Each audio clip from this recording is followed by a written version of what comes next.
And we're live. It's another split screen session with 105.1 KNCI. My name is Joey Tack, and I'm so excited to have this guest today because not only is he amazing and his music's amazing, but the last time, Jordan Davis, that I saw you was the last concert that I can recall that happened in Sacramento. I don't know if it was your last concert too, but it had to have been close when you were at Ace of Spades. We were hanging out, and then I feel like the world stopped like a week later, and that's my memory, man. So it's kind of serendipitous that you're one of the first people. That was my second to last show. I think we went to San Diego the next night, and we played in San Diego, and then we flew the day after. We flew to London for C2C, and when we landed in London is when it all stopped. So no performance in London then, huh? To London, slept hours, turned around, and got right back on a plane back to Nashville. You know what's weird is at that time, everything was just a domino effect. It was just everything was shutting down. It was like NBA, concerts, everything, boom, boom, boom, boom, boom, countries. And then I feel like we're kind of in the reverse of that right now, which is really cool because now it's, Disneyland's open back up. I think you buy tickets as of today. You see all of these festivals and things being announced. It's like this almost rebirth of the world. And how fitting that the first major concert that we announced was with the artist, you, who was our last big concert. And that's October 1st, the first tour date of the Kane tour. Man, can we talk about this and like just how it feels to like almost come back to musical life? Man. That was one. I can say it now because we got lucky and Kane was fortunate enough to put us on it, man. But we had this tour circled, man. I think the world of Kane Brown. He's a great guy, obviously an amazing musician, entertainer, whole nine yards. But man, this is the one that I was really looking forward to. So when I got the call that it was a done deal, and we were going out with him, I did some celebrating. So And I'm looking forward to, I know I'm not the only musician that's missed it, but man, I've never been more ready to get out and play music. Oh, and you got all this new music that you've worked on and recorded and released, and it's just, there's got to be a lot of pent up energy. And I want to talk about some things about like, by the way, on tickets on sale today, the pre-sale, we have the pre-sale code right there, WORSHIPYOU. And it's our radio pre-sale for KNCI, and so people could buy tickets. And then I think for everybody else, it's tomorrow. But here's what I know is those tickets are going to go quick because it's like there's so much demand. And I think by the time you get to Sacramento in October, it's just going to be almost a reunion, man. So very happy to have you back. And again, kind of serendipitous at the same moment. We're talking about having so much music and working on stuff over the last year. And before we went live, I was asking you about your daughter. 17 months, man. I had my time off because I didn't even realize she was that old. So there's a couple things that you can look forward to. Is she off the formula yet? Or are you almost there? No, she's off of it, man. It's actually funny. She just came in from lunch and they went to a little Italian restaurant. Yeah. And apparently she ate her spaghetti so fast that the server brought her some more. So she's on full real food. And man, just growing like a weed. So it's funny to get to see it. You come off the formula, you feel like you get a raise because you don't have to pay for all that, Similac or whatever. And then it's like you have this thing where you're paying for spaghetti redos. And so I'm just curious because I've been in a similar situation as you in terms of working from home and being from home for the last year with young kids. And for me, it's been really good for me. It's reprioritized a lot of things that I knew were important, but kind of forced it on me and made me kind of rethink things too. And she was young. She was a baby when this all happened. So I'm just kind of curious, like, what things you discovered, how it actually was, you're going to look back and maybe see it as a benefit in the future.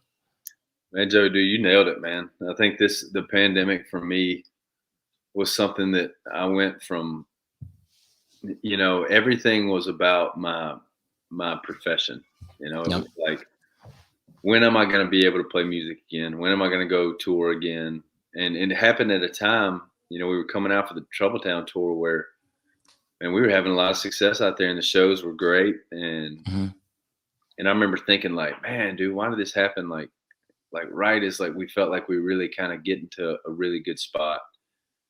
And just like you said, dude, it's you get stuck at the house and you like, well, the world's still turning. Like my wife's still here, my daughter's still here. I had my health, everything, it was, so I kind of just refocused on what was really important. And I was able to look at music as like, yes, it's something I love and it's something I'm going to do for my whole life. But, the main things that matter are those things, man, my faith, my family, my friends. And I want to, and I challenge myself to kind of keep that. Don't let the world start opening back up. And, we're getting on the road and I'm about to go out on the biggest tour I've ever been on, playing some amazing rooms and to always remember those couple months of the pandemic where I was like, hey man, don't get too caught up in that stuff. Remember what's important. So that's my takeaway from the pandemic is keeping that mindset. Yeah, I think for me, a lot, it's very similar to you. It's that whole metaphor or analogy of when they make your tombstone, right? It's like, what's your legacy? Like, and yes, and for me, and I would imagine it's the same thing. It's like, I was a great dad, I was a good guy, great husband, and I did this really other cool thing, and it was music, and not the reverse, because I think going through this, it provided a catalyst, and it's an unfortunate catalyst that we had to figure out, but I think it provided us context and prioritization. So I'm with you, man, and I think about artists like Marin and even TR and all these other artists. There's been a lot of babies coming, Gabby, and I'm just like, man, like I could see at first how you're like, man, the momentum had just stopped. But then at the same time, you're like, look what I have. I had this really cool opportunity to, see my kid walk for the first time and see them eat real food and all of the things that, could have probably been a whole lot harder otherwise. I talked to, it's funny you brought TR up about that. I was kind of talking to TR about, what we were, what probably every artist was dealing with. Cause if I was dealing with it, I know, TR was, Marion, Kane, but like, it's like, there's nothing. Eloise doesn't know who I am. She doesn't know what I do. She's never heard slow dance in a parking lot in her life, and she doesn't care. Like, but TR said, he told me one time, he's like, the most humbling thing is to go out on a run and, you play, TR's playing a lot bigger rooms than I am, but, you play an arena or some big amphitheater show. And he's like, man, you come home and your daughter's like, hey dad, I thought I told you to get me some milk. Like, that's when it's like, oh, okay. Like, it's, this is what matters. This is what she sees. She sees me as a person that brings her milk bottle, And have you had any of those moments where she says something and you're like, as a dad, it just crushes you, right? And you don't really show it, but for example, my kids are like, Daddy, do you really have to work today? Or Daddy, will you spend time with me today? Because I'm still working from home. And so I just wonder if you've had some of those moments too, where you're just like, oh my gosh. I haven't had them yet, but I can only imagine the first weekend that I go, I take off and for a 3-4 day run. And before I leave, it's like, hey dad, why are you leaving? Are you going to be home tomorrow? That's going to be tough, but I think too, it's when I can explain to her, it's like, hey, dad loves you, but there's another thing that dad loves a lot too. And, and I'm going to go do that. And then I'll be back. And all these toys you like. Do all those. Yeah. Yeah. That. And if you want more of them, let daddy go do a thing and I'll come right back and, you can keep getting those. I want to ask, while you were kind of on hiatus, I know you were working, but while you're on hiatus, was there anything, I was thinking about, like, I think BK from FGL was talking about some of the things he learned, you know, and even Tyler from FGL was talking about learning how to do more production and working in Pro Tools. Is there any, like, did you pick up crocheting or anything? Was there anything like in the last year that you were like, you know what, I've been wanting to do this, I want to get better at this, since you had all that free time? I feel like I'm a better fisherman, for sure. I've done a lot more fishing. But you know, I kind of just caught up on like the things that I haven't been able to do. Like, Yeah. you know, we were running so wide open for really the past 3 years that, Yeah. like, you know, little things like going and calling them, having a golf weekend with my buddies, you know, like those things didn't exist. You know, being able to, like, I love the outdoors. I love to hunt and fish. This is the first year that I've actually had to have been able to have a hunting season Yeah. and spend some time with my family and my friends, you know, at the hunting camp. You know, from a music standpoint, I feel like I've become a better guitar player and a better songwriter. But yeah, I really just kind of caught up on those things that were really tough to do when you have a full touring schedule. I want to find out about something that I've heard is a passion of yours. You mentioned fishing, and that's O Search. And could you describe what O Search is? Because I struggle to do that sometimes. Every time I think of it, I think of diving down to the Titanic and, like, you know, searching the bottom of this. But, like, what is it? And if you could describe that, and then what your involvement is and why. Yeah, I was able to come across O Search on Instagram, which now has become a good friend of mine, Chris Fisher. He started O Search in an attempt to learn more and protect the great white shark. A lot of people, you know, are terrified of sharks because of Jaws, but really the shark is one of the most instrumental fish in the ocean. I mean, it keeps everybody in check. You know, it's one of the top predators in the ocean, and the sharks are, you know, they're hunted, they're fished, and you know, O Search started in trying to protect the white shark, in mixing science and learning more about them, learning their movements, being able to tag them and seeing where they're going, Right. finding mating grounds, and it's also mixed. Two of my passions. I graduated in environmental science, and I love to fish. And O Search mixes some of the best fishermen in the world with some of the best scientists in the world, and goes out there and it's just doing amazing things in leaving the oceans better for generations behind us. Have you been able to go out on the big ship at all yet? I have. I've actually done, I believe, 5 expeditions with them. But Wow.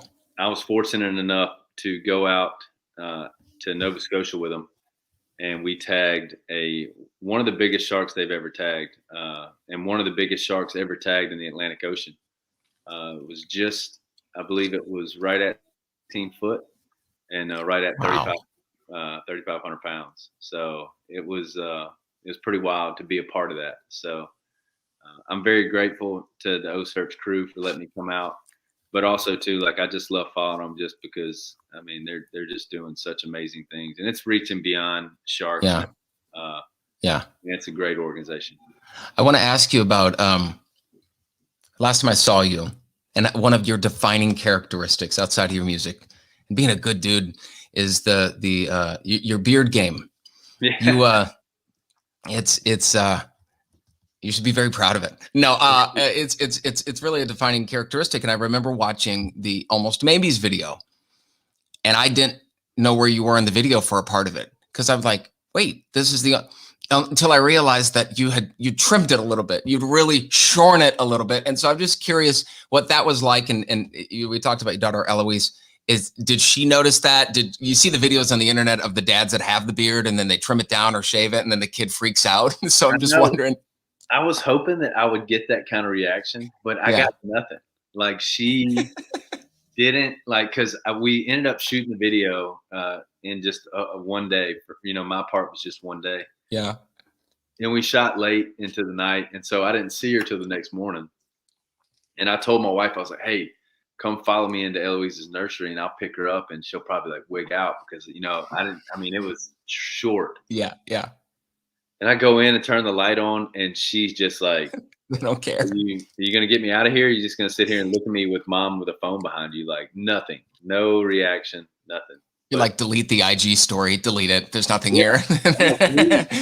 Can we like, I don't know, like maybe put like a scary dragon in her crib so she's fine. Give me some content here. Like that's what we want. Have you seen the show? It's called like Fake Friends. It's a documentary about influencers.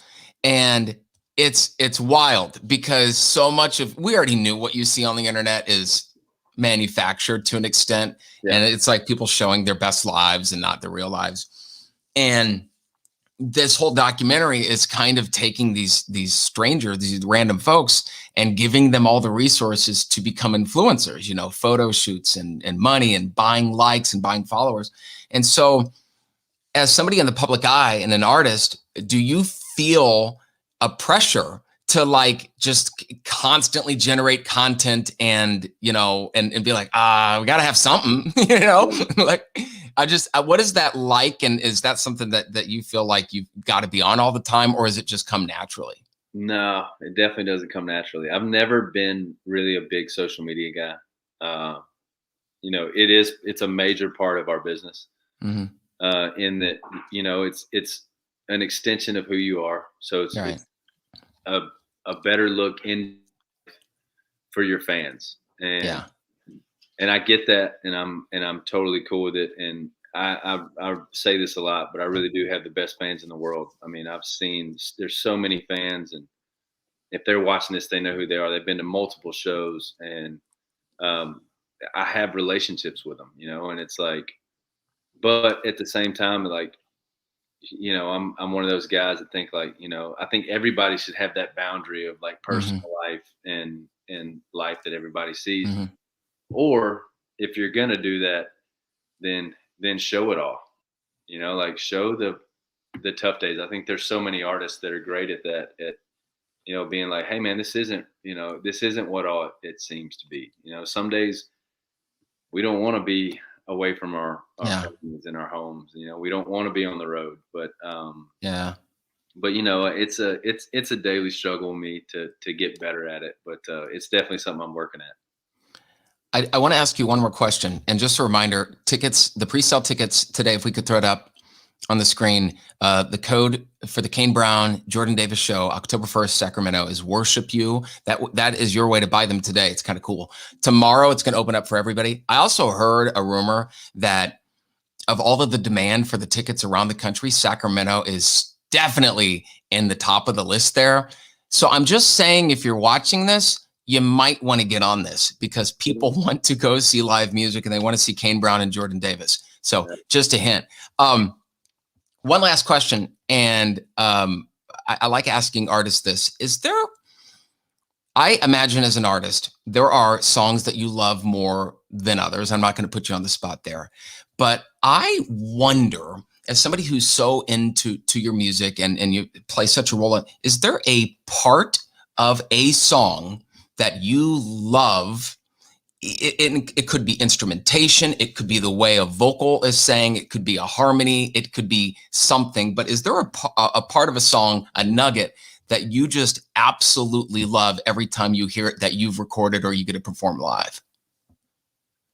I have a song that, we released it during the pandemic, so we haven't to play it out too much. We played it probably 2 times on virtual shows. But I have a song called Church in a Chevy that I just love the lyric to it. I love the way my producer, Paul, did a great job with it from a production standpoint.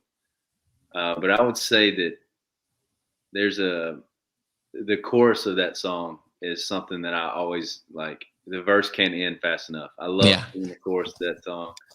There's a line in there that says, felt some broken parts of me start to heal. That one always hits home to me. Like no matter how many times I've sang it and we get to play it out, I would have to say that for me is church, the chorus of Church in the Chevy. I love singing it. I love it, man. October 1st, Golden One Center, Kane Brown's it's Blessed and Free Tour is going to be happening. Tickets, the pre-sale is today. Use the code WORSHIPYOU. Wherever you buy concert tickets, I believe you can go to Kane Brown's website. I bet you can even go to Jordan Davis' website to get the link for those. It's going to open up tomorrow around the world to buy tickets, and the demand is huge, man. And we're so excited. The last big show we had, and now the first big one back in Sacramento with you here, man. And it's so great to catch up with you, dude. Absolutely, Joe. I appreciate it, man. I hope we see y'all before then, but if not, we'll see y'all October 1. That sounds good, man. Be safe.